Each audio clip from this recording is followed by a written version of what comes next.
The Wings Over New Zealand show is brought to you in association with the Wings Over New Zealand Aviation Forum, New Zealand's #1 aviation discussion forum online. There you'll find discussion on all aspects of New Zealand aviation, from history to current affairs, and thousands of photos covering the Royal New Zealand Air Force, airlines, general aviation, warbird restorations, airshow news, sport aviation, home building, gliding, aviation media, and much, much more. You'll be in good company with other aviation enthusiasts, including pilots, engineers, warbird owners and restorers, historians and authors, modelers, aviation photographers, and many others. Sign up to the Wings Over New Zealand community now. It's free and easy. Just Google Wings Over New Zealand and you'll find the forum. Hi, it's Matt Jolly from warbirdradio.com. Listen, I am thrilled to have Dave Homewood as part of our broadcast family and bring your stories, the stories of the RNZAF, heard right here on Wings Over New Zealand, to our global audience. Thanks for listening, and hope to hear from you sometime at warbirdradio.com. G'day, I'm Steve Vischer. And I'm Grant McCarran. And we're from Plane Crazy Down Under, Australia's aviation show. And you can find us at planecrazydownunder.com. We reckon for the best coverage of the Kiwi warbird, restoration and aviation scene, you can't go past Dave Homewood and the Wings Over New Zealand show. On you, Dave. Yeah, good on you, mate. Yeah, we got to get to New Zealand soon. Where is that anyway? Well, it's where I grew up. I thought that was Brisbane.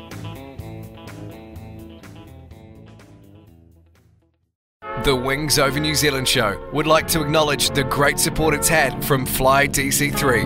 You can fly back in time with Fly DC3 from Ardmore Airport, charter the DC3 Dakota, and fly into the past. It's an experience you'll never forget.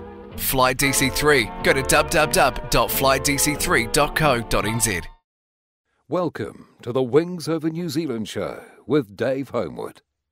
Welcome to the Wings Over New Zealand show. I'm your host, Dave Homewood.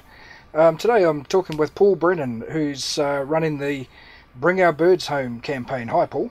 G'day, Dave. How are you? Thanks for having me on. Oh, no problem, no problem. It's a really exciting and interesting project that you've taken on here, and I know there's a lot of people who are, quite interested to know more about it, and they've been following your videos and your updates and that. But it's good to get you on the show and just have a bit of a chat about it. But before we get into that, I just wonder, can you take me back to where you first got into aviation? Your interest and your passion for aviation and airliners. Tell me how that all came about. Well, when I was a kid, I was into anything to do with transport. I can tell you, trucks, ships, planes, and used to go and spend quite a bit of time watching the planes, as you did when you're a kid and you're a working class family, and it was great entertainment in the weekend. Yep. And back in those days, they made it easy for people to observe the planes. You could go on the observation deck, which was right above where the action was, and watch it really close up without any, the aid of any binoculars or anything like that, coming and going. It was a sort of a different era in that respect. But being up and close to it, and I think there's always, for everyone, there's something about flying machines. Some take it more seriously than others, but everyone's fascinated with them. So it sort of grew into an interest and then into a bit of a passion. Did some early flying back when, as I say, when I had some income and didn't have other commitments. Right. Tend to get back to that sometime. And also mixed with the media interest that I've had all along, and I've been in a media career pretty well all my life. I decided to merge the two in the early 2000s through that decade, and became a aviation camera person, and got into some early webcasting of some of the big air shows up in the US, went to 6 Oshkoshes and all sorts of other events, and ended up making a TV show up there with the company in 06, 07. So really got into it that way, and have sort of amassed this film library that sits on the wall and always reminds me how much it costs to film all that sort of stuff.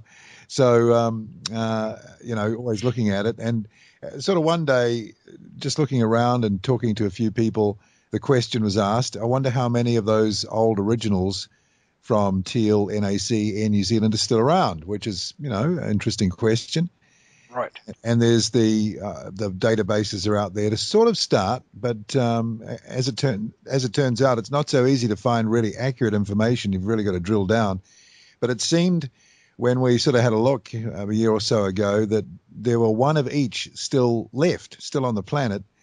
which is remarkable. Anyone who knows anything about that business knows that aircraft on the whole don't last long intact once they've been pulled out of service. They're quite often pulled to pieces. Everyone's heard about the desert graveyards. Some fare better in those graveyards than others.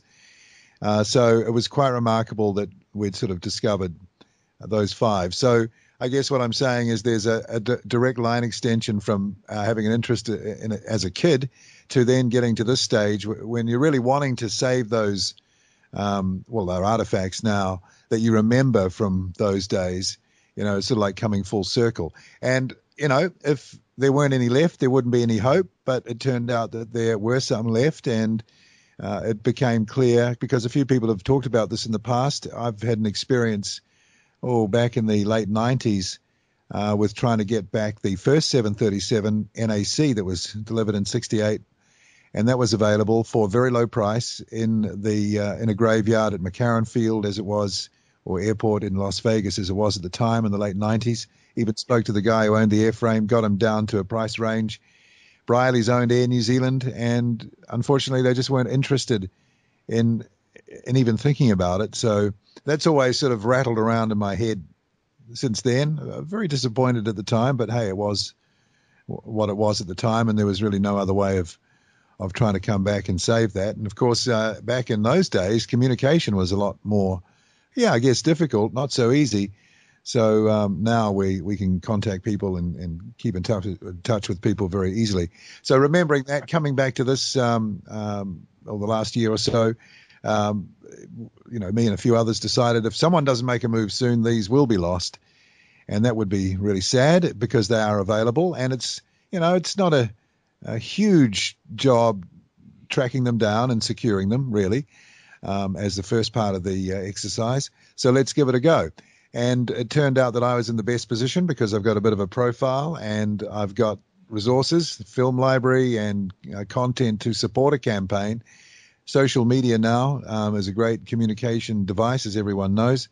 Crowdfunding has come into place. That's an interesting ride at the moment. So put all those ingredients together, it's as good a time as any to give a campaign like this a go. And let's face it, 1, 2, 3 years from now, you could be looking at a situation where half of these aircraft, or maybe more than half, are gone. So the time window is pretty narrow. So, that's really the long and short of it, the arc of, getting interested, and now all these years later trying to save the last of them. Right, and of course, even if you only, in the end, just save one of them, that's still a massive achievement. But you've got 5 aircraft that you're looking at. Can you tell us about those 5 aircraft and also what their current situation is and their condition? Okay, so we started off looking for specifically the Electra that used to be ZKTB, the only one left, second one delivered, I think in 59. Then, and let's go in chronological order here, then the DC-8, ZKNZC, the third delivered in 65, September 65. I think NZA was delivered in June of that year, and ZB came soon after, but that crashed, if people remember, not too long after it entered service with the airline. I think there was a training accident at Mangere, and some design fault in the cockpit led to one of the engines being put into reverse during a touch and go. I believe that was the circumstance, and the thing cartwheeled and crashed. So that's why you never hear of that one. You won't see, I don't think, that registration displayed anywhere, but maybe because of that. So NZC was the next one. That is the only one left, through a very strange quirk of legal dispute that's lasted so much longer than it probably ever should have. It now sits as the only one of those DC-8s left, which is just, when you think about it, that's incredible. It really is amazing that there's one left, and it's intact. And just on that basis, every effort should be made to secure it. I can tell you we're trying everything, because that is so unbelievable. Then we were looking at 737, which was in North Carolina at an airfield there, and it had been sitting there since the 90s, since it finished up service with Olympic Airlines, or Airways of Greece was where it ended up. NAD was the registration, second 73 delivered. Very historic because it flew the first commercial jet service, scheduled jet service domestic one in our country's history. So it's a significant aircraft. But we found out only a few weeks ago that had been destroyed back in November. So we sort of missed that one, and that was hard to take. I can tell you that was hard to take. But I'll come back and I've got more on that story. Then we realized that there was a DC-10 left, the second to last one I think that we got in 1976, NZS. I might have missed one, but I'm pretty sure about that. And who would have thought it would have ended up in Havana, Cuba, sitting there derelict? I think the local airport authorities use it for training, maybe security training, etc. It looks, we just put up a photo today on the Facebook page. It looks, in tatty condition, but, with a scrub down and a bit of TLC, it can be brought back to looking like something. But the fact that one of those is left is remarkable as well. And I'm now talking with the ambassador to New Zealand from Cuba about what we can do to try and get hold of that. Either once they're finished with it, or it's if they can have another airframe to replace that one there, if they're using it for a particular purpose, then we can try and arrange that and try and get to that one too. That would be a fantastic get. I think the DC-10, even though it wasn't a huge stayer in service in NZ, only just under 10 years compared to the others. That's about a third of the time. It's still obviously so part of our history for obvious reasons. And also the fact that it took the Corru all the way through to London with the deal with British Airways that flew it out of LA, I think via Miami to Heathrow. So, we really extended the Corru right out to the other side of the world with the DC-10. Talk to any engineer, any pilot, they'll tell you it's a fantastic aircraft. And I've heard that. Yeah, I've heard that. And so many people want that aircraft back. So we're going to work real hard for that. So that's there. We know that's there. We know it hasn't been crushed. We've got very up-to-date evidence. And we're now talking with the first point of entry that you try and deal with the government, and that is through the embassy back here in Wellington. And I was interested to find out there was, in fact, a Cuban embassy here. I didn't realize, but okay. There you go. They're in Karori, and there they are. So let's see how that one goes. Right. Then we were looking at the, obviously, 747, very big aircraft, and has all sorts of issues regarding getting hold of one and getting it broken down, dismantled, and transporting.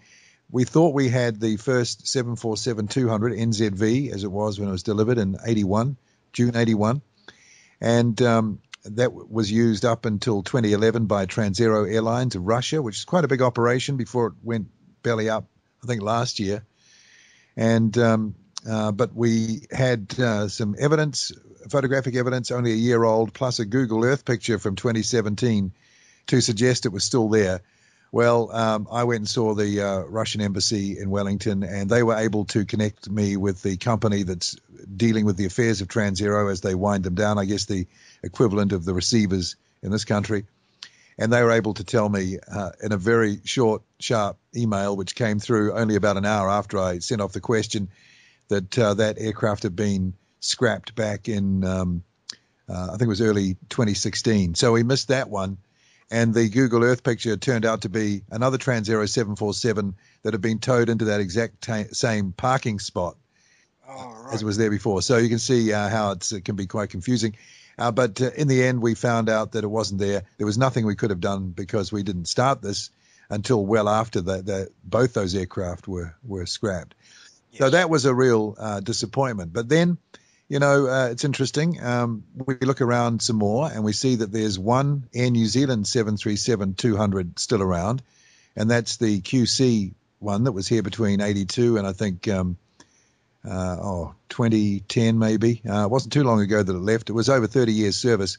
Turns out it's the hardest working aircraft in New Zealand service, basically, because it's a quick change freighter. Passenger jet, they'd fly it freight at night, passenger during the day. I worked out that it carried over 2.2 million passengers and about 180,000 tons of freight in its service in New Zealand, which is pretty good for just a little 737. So that basically is sitting on at an airfield at a place called Trois Rivieras in Quebec, Canada. And it's still airworthy, we're told. I spoke to not the owner, but the company that has the lease on the aircraft for a few more months.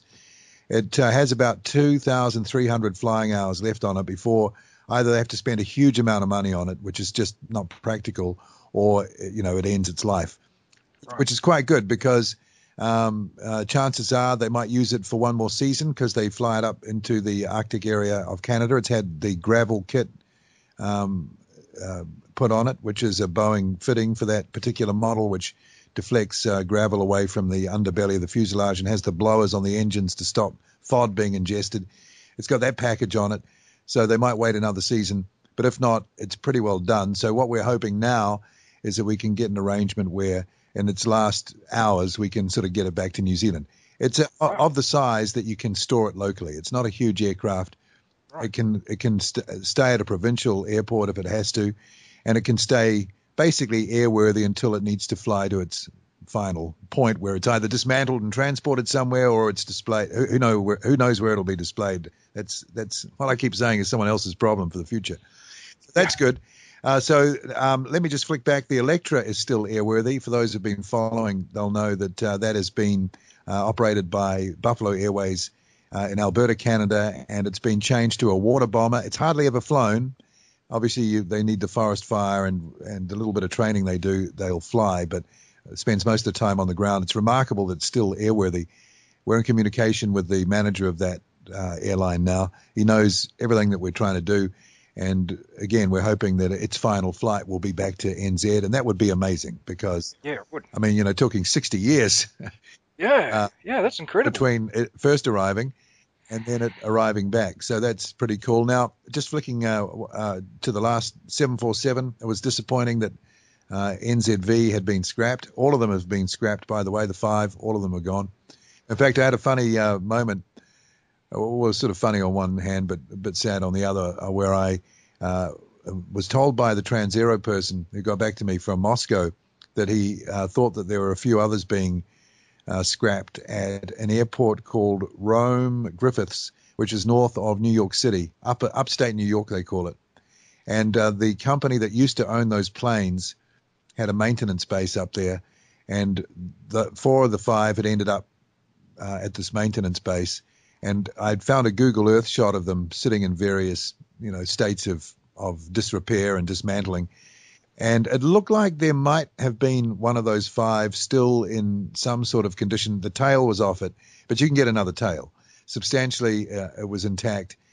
And I finally got through, and I tell you, it's a goose chase trying to get through to some of these people. Believe me, it's not easy. I can imagine. A lot of the websites only let you have form emails, so you've got to really drill on down and do, phone number hunting on other people's white pages, and your normal detective work sort of stuff. Anyway, I had this guy drove out to the spot, the airport manager, and he was talking to me as he was driving out to this place at the airport, and then he got there and he said, no, they've all gone. So that was a bit of a disappointment. But anyway, what we found out was there's actually only one passenger Air New Zealand 747 left flying in the world. There are 2, but only one's a passenger aircraft. The other one's converted to a freighter, flies for Asiana Airlines Korea. So not such a good configuration, but you'd take it if it was the last one. You can pull the plugs out of the windows again and make it look like something. But the last one, NBV, to be delivered to Air New Zealand, GE-powered one, but 419, so it's a 19 made to Air New Zealand spec, ordered by them, paid for by them originally. Did 15 or 16 years with the airline, and then has gone on to be owned by a company in Florida who is dry leasing it to a charter airline in Spain called Vamos Air. And it's probably we're trying to find out where it's at in its maintenance program. If it's had its major check done recently, it's probably got about another 7 years in service. But if they're 2-3 years away from this major check, it's either the C or D, I can't remember, but it's an every 8-year check. Those checks run into millions of dollars for the airframe and for the engines as well, very expensive. So you could be looking at close to $20 million US to keep the thing flyable for another 8 years. And it's sort of hard to see that a 747 of that age, considering younger ones are going to the desert every day and never being used again, can survive that. So it's good to know that the last one available is still out there. It's still flying. And we've got time now, because we know who owns it now and we're talking with them, to, again, put our hand up and say, when it becomes available, when you're done with it, when it's only, going to the junkyard, we want to be able to like insert ourselves in at this point. We know how much Air New Zealand sold the airframe to this company for, and it's not that mind-boggling, and that's for an operational airframe without engines, but for a good working airframe, well maintained.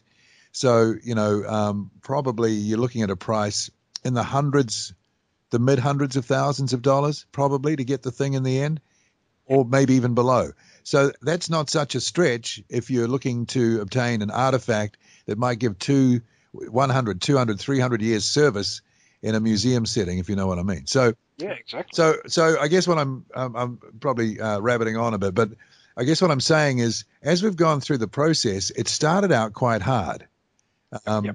Getting the information was difficult, and then you have to start a campaign, and you have to get people on board, and that's something that takes a bit of time, and we only have so many resources in terms of financial and hours in the day to do that. So it started out hard. Hard to get plane in Moscow. I mean, it's landlocked. How do you dismantle a 747 at an airport in Moscow and realistically transport it out in bits all the way to wherever you're going to store it, whether that be in the desert somewhere in the States or back home in NZ, who knows?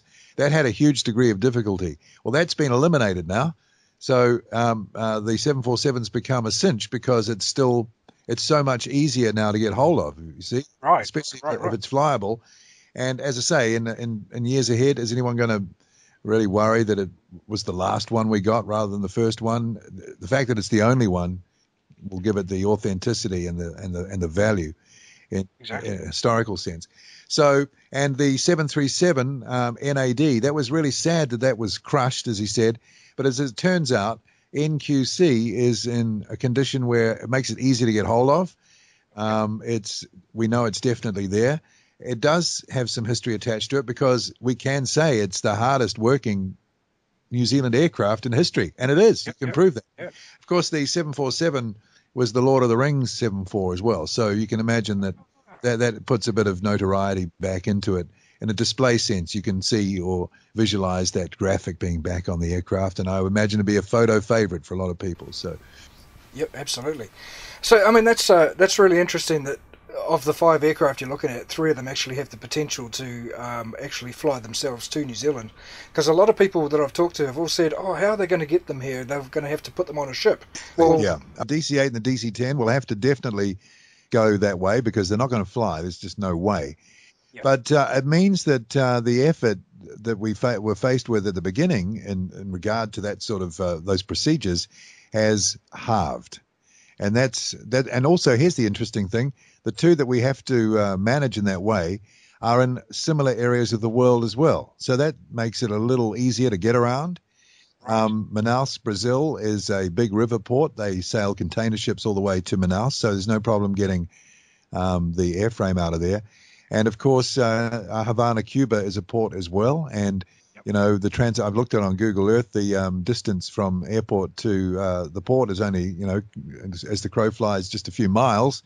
So it's possible to get those out quite easily. So yeah, the degree of difficulty has sort of gone down as we've gone into this thing, and that's great. That's because actually we're in a better position than we were about a week and a half ago, and in a way, our crowdfunding needs. I'm still keeping the total that we've been calling for, because I want 3 people to go around and go on these trips that we want to go and meet the people, and, as I keep saying, like a stuck record, make the relationships, do the deals. But that's what we have to do. But the urgency is only really relating to 2 of them at the moment. So that is a lot more doable. So from that point of view, it's sort of all good, Yeah, absolutely. Have you, in terms of the 2 that will have to come by ship, have you had any transportation or shipping companies who have sort of taken an interest and may come on board as a sponsor or anything like that yet? No. I've had a few people who are experienced, obviously, in the customs business, which I think means getting things over borders, who have said, if you need any help, let us know. Okay. what we need to do is, I think to bring people along, they have to see progression. So what we need to do is show that we have them, like we've got them.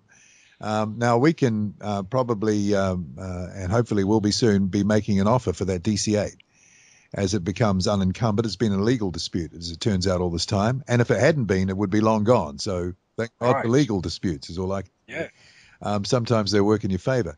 But, of course, once we can say that, once we can say, well, now we're going to make them an offer, I mean, depending on the money, that's basically ours at that point. Now, I think that's, again, where people go, okay, all right, I see the need. And that's when I can go to a shipping company and say, look, we're in this situation. We've got this plane.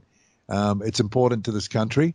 We want a really good deal on you getting it here for us, and you will get fantastic coverage for that, and charges cost. Don't want to get away with not paying anything, but it has to be reasonable, and I think that we'll get support there. But it's probably not really the time in the exercise yet to sort of call for that sort of help. Let's bag at least one of them, and that's what we're really working hard to do. The others are in a holding pattern, and what are they going to do? They're old planes. Who's going to buy an old Electra after it's gone through its 60th birthday or whatever? Exactly. The only company in the world that would have considered buying it are the ones who own it now. Exactly, and it comes to a point where it just becomes too old, even to think of operating. So, and the Canadian CAA will probably have something to say about it past a certain age anyway, like they're doing with some of the older aircraft that are becoming more difficult to operate these days, that used to be easy to operate back in the day. So, and the same goes for 737. I mean, who's going to buy an old wrung-out QC, except a bunch of people who have a particular, or that it's important to, for a particular reason. There's only really one bunch, and that's us. No one else has got any interest in it apart from us. So I don't see great difficulty in maneuvering into a position to ultimately get those. I consider them, while they're still out there and not damaged and haven't had the wrecking ball taken to them, they're basically safe. It's these two, the DC-8 and the DC-10, that are in real danger of getting trashed. And they're the hard ones. Those are the ones you really want. A lot of people are saying, get the DC-8, get the DC-10. They're ignoring the Boeings and the Electra. Maybe for some, the Electra was so long ago they really can't actually physically remember it. I can remember it as a kid, but anyway, so the whole thing is a dynamic process. It keeps changing day to day as you get more information. You meet new people, you talk to new people, and we're so much further down the track than that time back in February starting out. My God, I mean, it's a completely different situation now. Great. Now, once you get these aircraft to New Zealand, or even if just get the first one here, you're going to have a place to put it, and you're going to have to, I guess, put together a team of people to restore it and look after it and build a museum around those airplanes. So, what are the plans there? What have you got in mind, or can you not tell us? Oh, no, I can tell you. I don't. Like I said before, it's probably someone else's problem. I've had a bit to do with some of the aviation museums through the work I did over in America with all the air shows and meeting people, and got quite a few ideas and saw behind the scenes and have kept contact with those people. And the Museum of Flight in Seattle is a fantastic role model of all the museums that I've seen. I think they've sort of got it right in the way that they obtain their artifacts. That they basically do what I'm doing now, and that is basically putting your hand up, getting first in the queue. That's how you get these things. Right. You just got to wait for them. That's all. Right. Till the timing is right.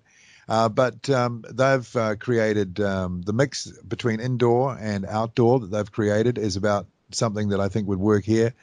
So I think it's at a city scale, and some of the councillors and mayors, I'm hoping with some of the publicity we've had, have seen the visualizations that have been put out there. Yep. And I think it's important to do that because people need to be able to see what these things can look like, and they sort of get it more, in my experience anyway. And I'm hoping that those people, those city managers and elected representatives see that there is a huge potential for a very long-lived attraction based around these things.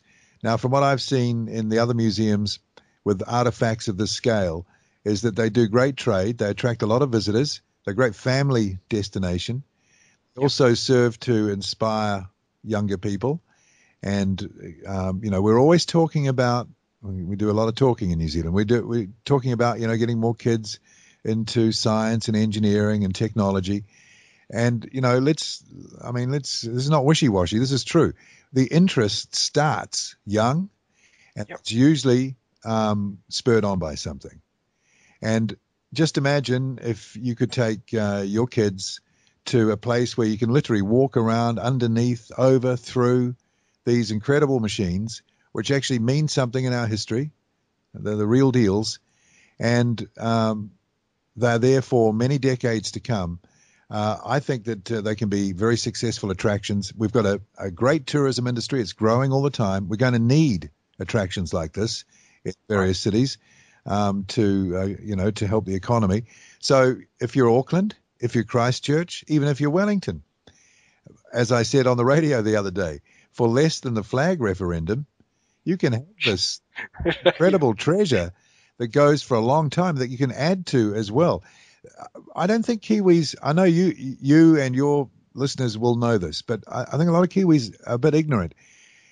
We really do take our place in the nations of aviators.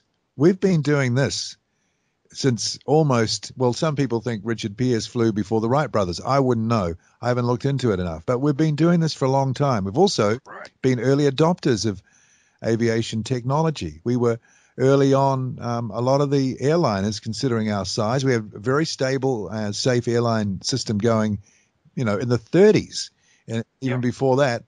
And, we were independent enough to choose the 737 over the British.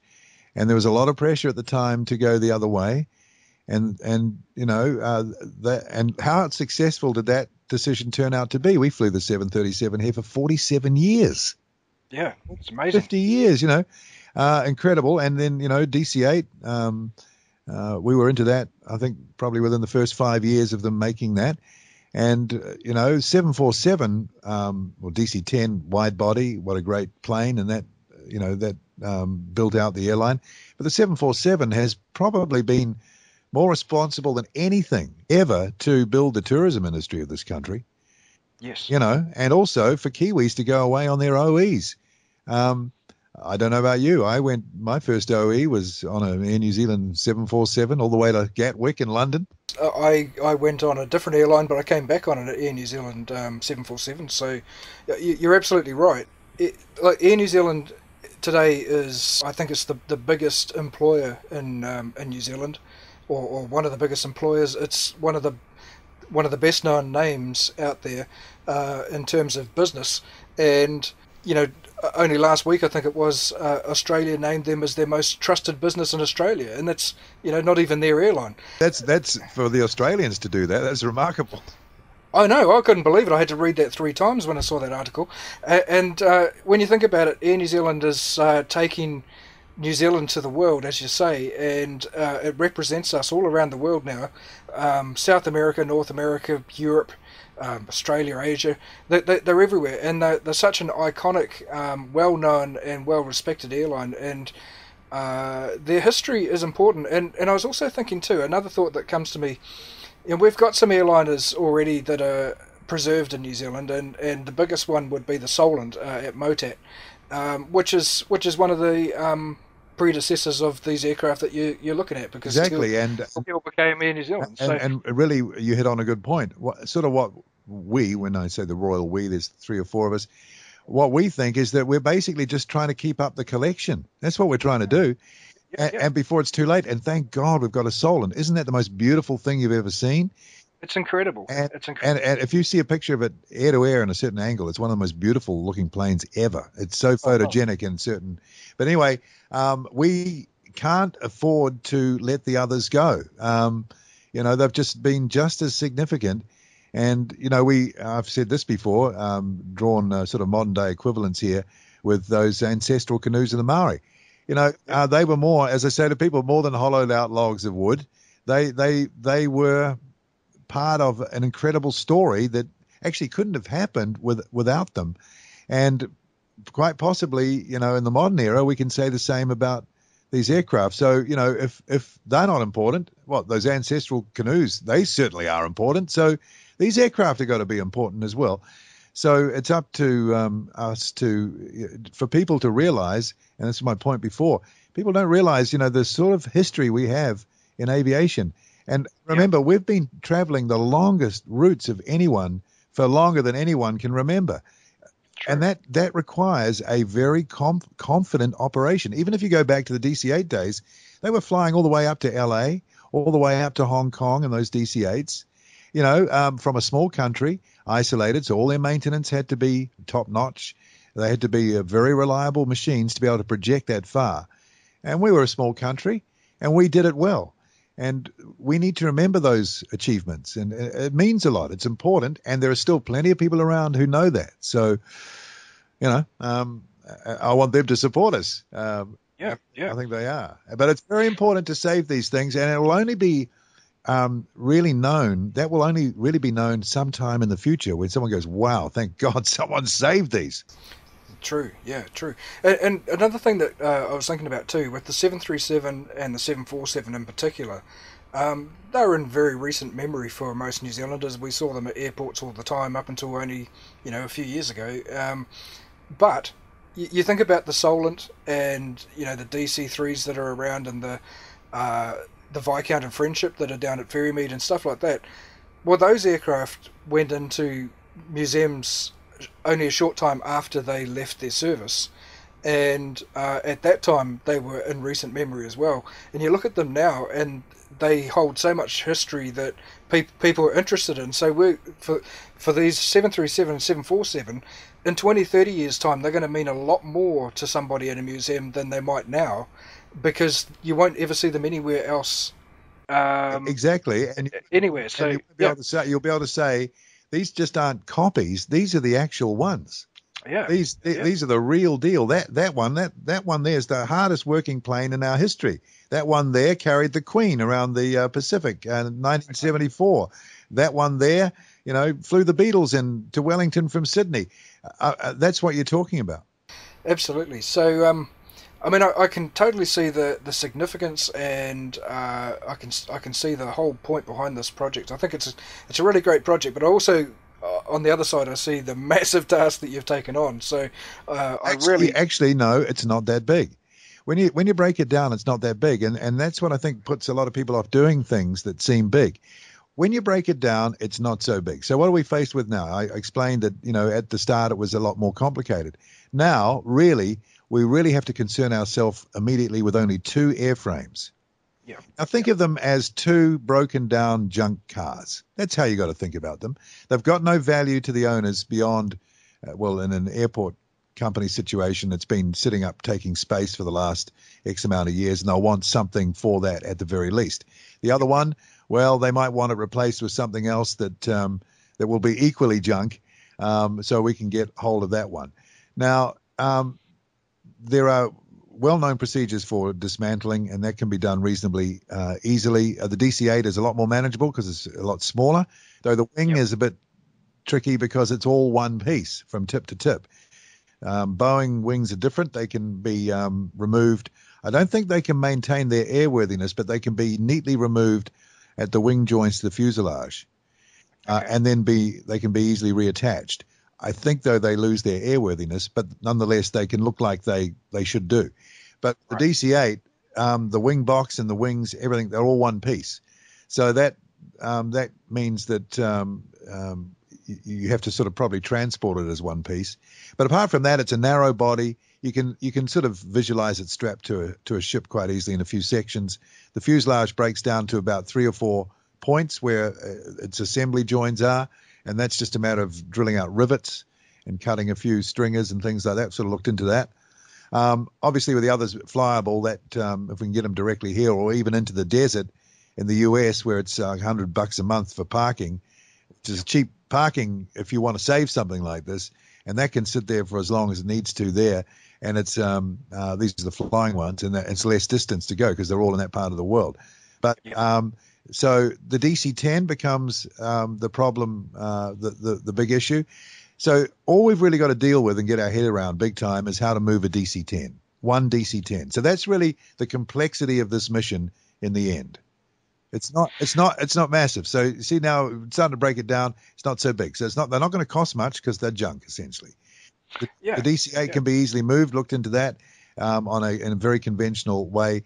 DC-10 is more of a problem because it's bigger, but it can be broken down over a period of time to reasonable size components, and that is the big effort. Apart from that, once they're saved and they're safely stored, whether they're sitting on airfields as intact aircraft still or bits sitting in a warehouse somewhere, at least that's done. And I go home happy even at that point. Yeah, well, that's true. So, has Air New Zealand shown an interest in this project now? You were saying about the original 737 that you were trying to get, and Riley owning the airline at the time showed no interest. What about now? Have they taken any interest? Well, I haven't approached any corporates, and them being a corporate, because I think it's, we don't actually have to at this stage because the requirement for money is very modest. Right. And I think we're going to get there with the crowdfunded. I think we've just hit 3.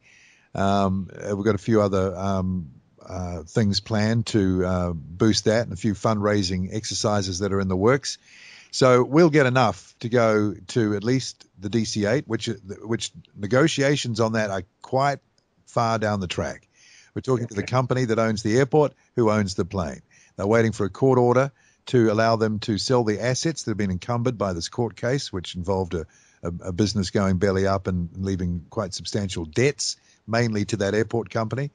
And, of course, they want to sell what is left, which I think is another derelict DC-8 airframe and a few other bits and pieces, ground handling equipment and stuff that's been sitting there as well. But they're all past the use-by date pretty well because they've been sitting around for so long. Right. So that could literally happen any time now. And I sort of know the ballpark of what they'll take price-wise. So we're just waiting, basically, for officialdom to do its thing, and we're pretty well there. And that's because I've been able to connect at an official level with the staff at the Brazilian embassy. So they've been able to go through their official channels and find out exactly the status of it, inform those people involved in it that we want it and why, and here's the campaign and all of that. So obviously we're going to be first in line to make an offer for that. Now, no one else is going to make a competing offer because what would they want it for? That's true. Except try and do us out of some money. Well, that's a bit of it's like haggling over an old car again. It's ridiculous. So I can't see that being a problem. I think what will happen in Cuba, in anticipating this, if we can get through the diplomatic issues. And again, this is a great relationship builder for between the two countries, because Brazil are in and I'm not putting words into their mouth, but this is how I'd be if I was them. We get this sorted out with the DC-8. It's a great story between our two countries. Absolutely. And it builds a relationship, a dimension to the relationship that just wasn't ever there before. Same with the Cubans. And I've got a feeling that they'll want that airframe replaced if they're using it for training purposes. So we might have to find them something to replace it with. But it's just going to be another piece of junk, So so we just swap a bit of junk for a bit of junk. Now, that's not a daunting set of negotiations. It's quite a simple proposition. If they're mean about it and want to hold out and give us the finger, and for some bizarre reason, I highly doubt that. They'll want to do a good thing as well, and I think that that would be, again, a great relationship builder. So I don't have any unreasonable expectations, but I don't see it as being fundamentally too difficult either. And I see a lot of people from the comments sort of do. But once you think it through and you've got the information and you break it down, it becomes a lot more manageable. It really does. Well, I mean, just listen to you tonight. It certainly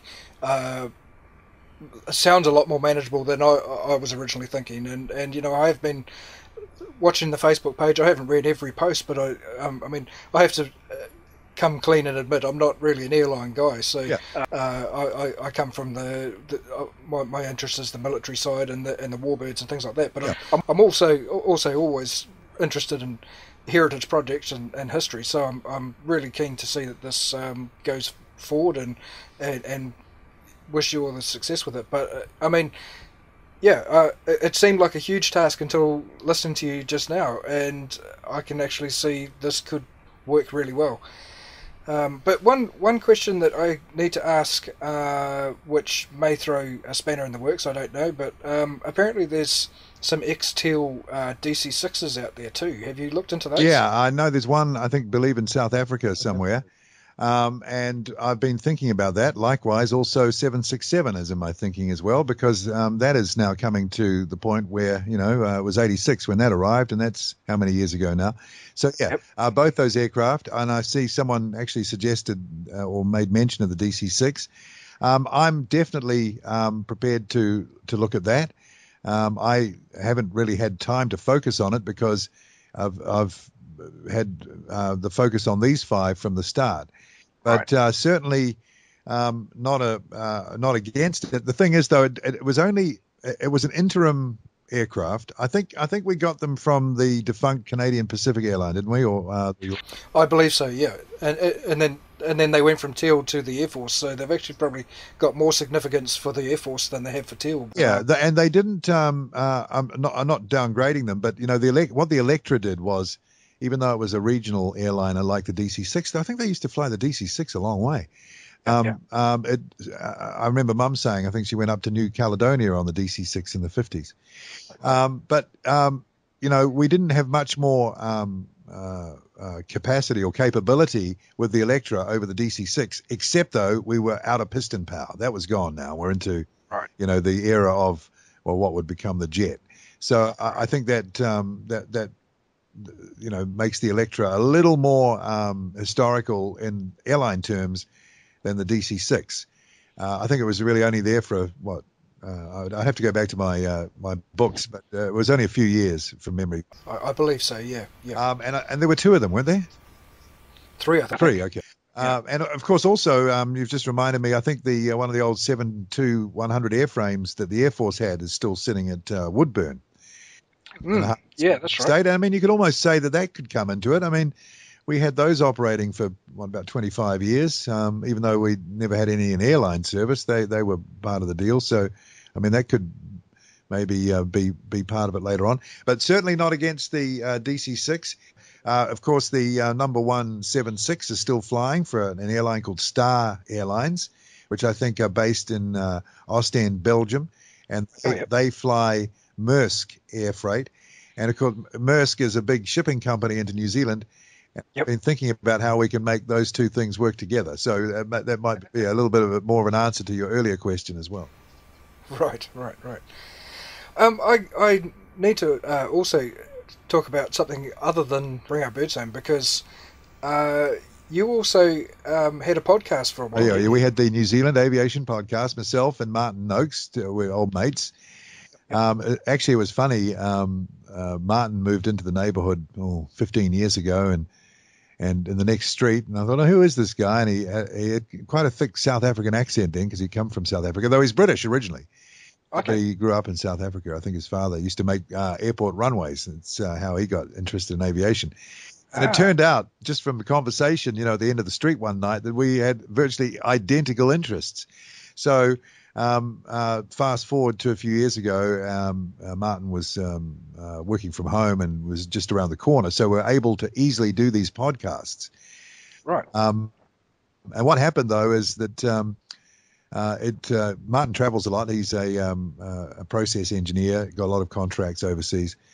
And it became problematic. And I've been intensely working in broadcasting, very busy the last 3 or 4 years. So it's been difficult to maintain that without an income from it.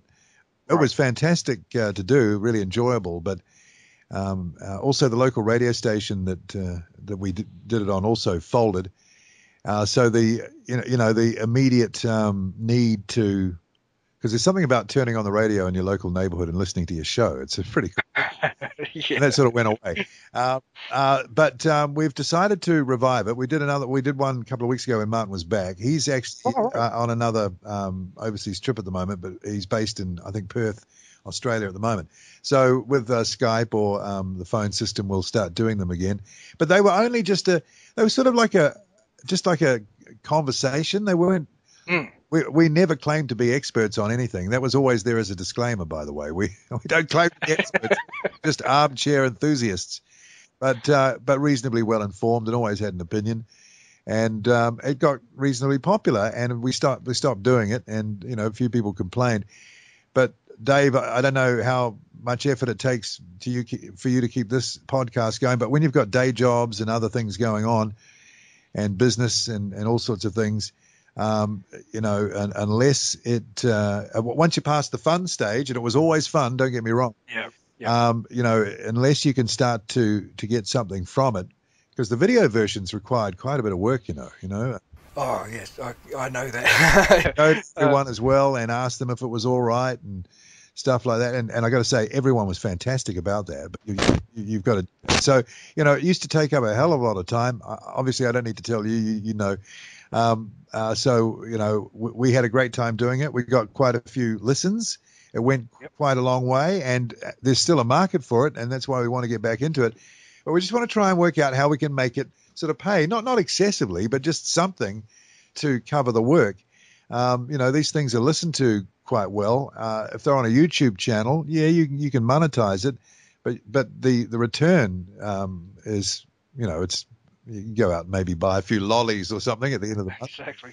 And you probably know about that as well. So just trying to find, now there are new sites like Patreon in the US where you can donate and stuff like that, and we're thinking that maybe we'll give that a go.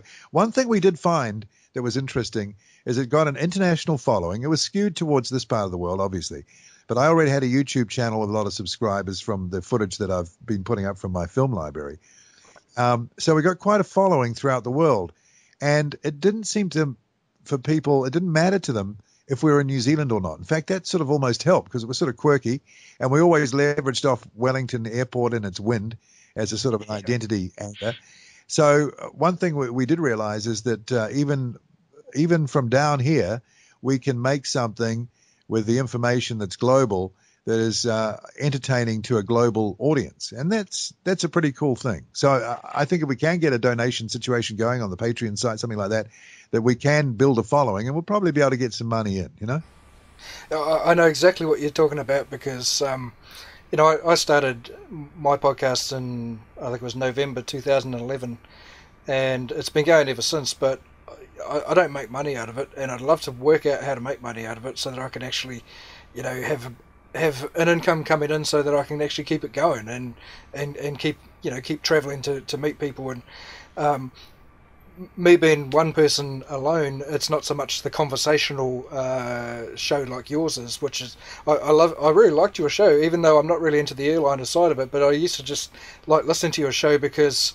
it was entertaining. It was really interesting. And aviation's a great insight into business, and it's big business. So anything to do with business will always be touched on by aviation. So we used to go there for that reason. And if you remember rightly, we used to wander off on other tracks. Sometimes we wouldn't even talk about aviation. We'd talk about cars, but it would always drift in and out.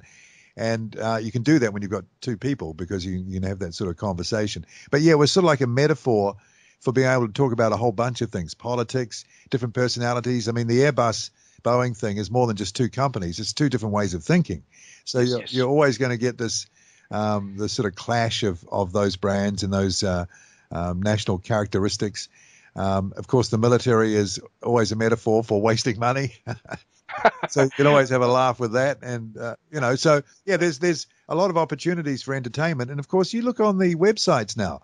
Every day there's a story about aviation, like turbulent landing or someone getting hit in the roof in turbulence or someone being dragged off. There's a lot of interest in those stories, and obviously the news websites use them in a clickbait sort of way, but that tells you the interest that's out there. So, we tried to even pitch it to some of the radio stations here. Right. But, it's not conventional first line, what you'd think entertainment. But I'm sure it would be very entertaining. I'm sure those shows as a weekend show on a radio network would do fantastic. Yeah, I agree. And, I take a bit of a different tack, because rather than looking at news this week or this month or whatever, I go to people who have had a career in aviation and get them to talk about their history. And just like you, I've got listeners all around the world. I hear from a lot of people in Australia, Britain, and USA who listen. And it doesn't matter that it's a New Zealand story. It's aviation is an international language, really, isn't it? And I can see that it would be a really good way to get our stories out to the wider community if you could get onto a radio station. Yeah, well, it's just not seen as a mainstream sort of subject area, but everyone flies. Everyone flies. Everyone's interested. Everyone's got a story, and that applies everywhere in the world. And because now information is so easily obtained, you can be. It's a cliche. You can be anywhere now and have that information. And if you've got a reasonable knowledge of built up over years of the industry and of some of the historical moments and things like that, you can bring that to bear on commenting on stories and things like that. And New Zealand, that's going back to my point before. For a little country, we have so much aviation going on. We were the launch customer for the 7879, for example. Yeah. Yeah. They're talking, I think, the A350 now. Someone's talking about Auckland to New York. Well, that's going to be one of the longest sectors in the world. And here we go again. It's New Zealand again, So yeah. And that goes right across the board. I mean, New Zealand invented aerial top dressing. Look at the things that New Zealand did during the war. We certainly punched above our weight there. All sorts of things. Well, I know, just here's a bit of a very quick story. Talking about those historic aircraft that we're chasing, one of the things that I remember hearing, not from the guy himself because he was so modest and he's passed away now, but when NAC decided to, or were about to make a choice between the BAC 111, which was what the British people wanted us to buy, and up till that point, I think they got a bit rattled by the Friendship because it was the Herald, a Handley Page Herald, which was the competition for that. And I think the British thought they had done enough to make that sale, and they missed it. And the Dutch got it with the Friendship. Obviously, the Viscount was the last airliner that they sort of automatically sold to the Kiwis. There was going to be no question. They were going to buy a British aircraft there. So anyway, they were trying to hard sell the government and NAC back in the day on the 111, which was the first short-haul jet. You can't take that away from it. And I think Freddie Laker built his early career on putting that aircraft into service. But they decided, that they'd go check out the Boeing. Well, Alan Kenning was the flight operations manager for NAC back then, Captain Alan Kenning. He went to Boeing and he flew the prototype, which I've been on, by the way, because NASA ended up with that. And I made a video when we went and visited that out at Moses Lake in the early 2000s. I think it was 2002. So I've been on that plane. I remembered Alan for that. And I've got a photo in my filing cabinet that he gave me of him sitting in that cockpit with Brian Weigel, who's a famous Boeing test pilot. Right. Anyway, he went for one flight in that. He flew it once, and he said, "This is it. This is the plane. I've never thought about a plane." He'd flown the 111 already. And so he phoned Doug Patterson back in New Zealand and said, "It's got to be this one. My recommendation right today after flying this is it's this one." Well, actually, Alan ended up being a consultant for Boeing, and a lot of the work he did was improving the handling qualities of the various 737 versions that came along after that. Wow. So one of our guys ended up, contributing to the handling qualities of that commercial machine, which went on to sell how many thousands of copies? Yeah. And right up probably now the modern day ones are a different control system, but all the way up till the 300s, his influence was in there. So that's little old Kiwi land again, you see. And he was way after he left NAC, he was kept on as a consultant for Boeing. So, you know, we're as involved as you could ever be out there, and we've been doing it for a long time. So, and people in the know out there know about us. Absolutely. Yep, absolutely. No, I totally agree with you. So where can people find out more about Bring Our Birds Home and about what you're doing? Okay, so probably the Facebook page is the best place because virtually every Kiwi, it seems, is on Facebook. Yeah. And I got to say, you know, it started there, and I can remember the day when we had one like. Now we're, I think, approaching about 1,200. I'm told that's a good total. I've got my colleague Darren Hunter, who's Auckland-based, who's sorted out the entire. This is my first foray into a social media campaign, though I'm finding it pretty logical. The old rules apply, but it's a new sort of environment. The interesting thing about what we can do with the social media, and I think you touched on it before, with the video updates and things like that, is that we can be really engaged with everybody, and they can follow the story. And it's an interesting story. It's had twists and turns already. It's had some high points, some low points. You know, people have been robust. Some people have been in touch and said, you know, you're wasting your time. Don't you know you're wasting your time? Things like that. Other people are saying, fantastic, great job. But I think, you know, a lot of people are enjoying coming along for the ride and being able to put those videos up and those pictures up and create those little productions and those renderings of how museums and everything could be. I mean, you imagine trying to do that without that platform. Oh, it'd be impossible. It would be totally impossible. Yeah. So I don't think this could have been done. There would have been a hope of this being done unless you were very well connected or very wealthy and you thought, I decided, you know, this is important to me. I'll go and spend a couple of million of my fortune on. But that doesn't seem to happen much. You know, and I'm hoping there are a few people with fat pockets sitting out there, you know, wondering whether to hit that give button or not. You know, but without the social media component and building it like that, I just don't think we'd have the following. There'd be no way to get the following we've got. Whether it'll be enough to get us over the line, I'm quietly confident, but I'm not taking anything for granted. The other thing it's doing also, and this is a very interesting aspect because this sort of goes towards what I almost do for a living, and that is I am recording every moment of this. So every time something happens, I get my phone out and I record a reaction to it.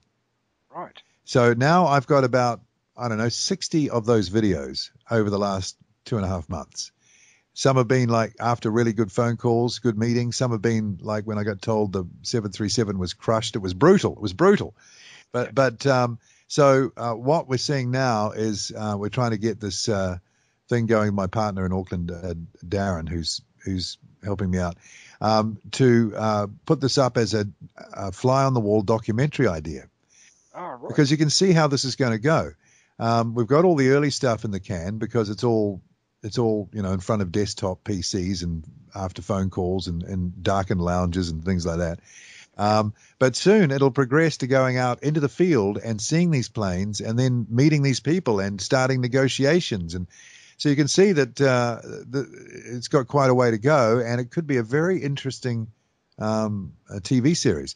So we're trying to sell that idea right now. We're getting some good reactions, and I made a little video the other day, which is what we've been sending to Amazon Prime, which is the company that has those guys used to do the Top Gear show on, Clark and Co. Yep.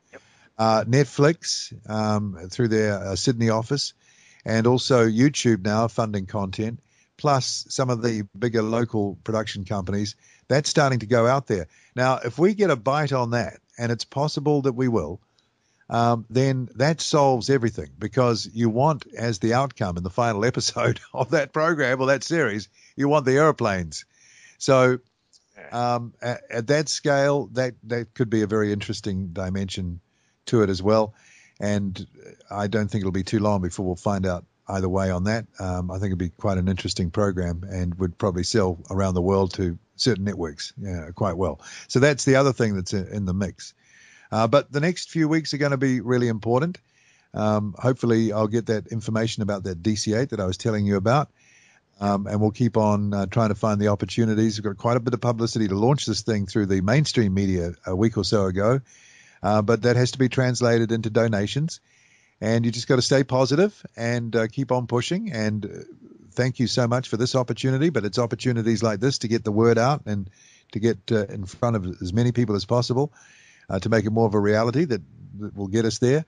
And we've got some flexibility. As I say, it's what we're doing now is based on the degree of difficulty that we had when we started. But now we have a lesser degree of difficulty, therefore quite a bit more flexibility to in the long term succeed in this. No, it's a pleasure to be able to get the word out through the Wings Over New Zealand show for you, and as this progresses, I'll certainly be continuing to follow it, and maybe we'll have you back for updates in the future. Yeah, sure. I'm hoping the next big, bold announcement will be that we're in a position now to grab this DC-8. Right. And just think about this. Even if we just get that one, what a great get. Yeah. I mean, for a start, they look stunning. There's no question about it. They are stunning looking aircraft. And, the footage that we've had up of the first one arriving has been watched, I think, about 4,000 times now. There's a real affinity for that particular aircraft and for the DC-10. But imagine getting that and getting it early on. That would be good. I think that will open the door, and people will think, well, if you can get one, you can probably get two. Exactly. And then we know that the next three are the easiest to get. So yeah. All I'd say, Dave, if people want to give, and we'd really like them to, and if the money is not used immediately, it will be used for this exercise. And just so people know, and we've been saying it all the way through the updates, that we've been advised at a certain level we will need to formalize the structure into either a trust or an incorporated society. But we, at this stage, where we're just talking about recce trips, and we've got a very definite budget. By the way, we've had great offers of travel from travel people. Of course, travel people love aviation. Why would they? Yes. It's a very modest amount of needed for this first phase. Anything else that comes bigger scale will be on a more organized level. But if you go to the Give a Little page, that's givealittle.co.nz/cause/ Bring Our Birds Home. You can make a donation. Everything helps. And as I say, we're in a great position now where it's sort of easier than it was. So don't hold back. Help us out. And with your help, we will get somewhere. We will bring some of those birds, if not all of them, home at some point. Oh, that's brilliant. Well, thank you very much, Paul. I really appreciate it. Thank you, Dave, and I really appreciate it as well. And I'll keep in touch. And if we've got anything to update, I'll let you know. Cheers. Thank you. That was the Wings Over New Zealand show with Dave Homewood.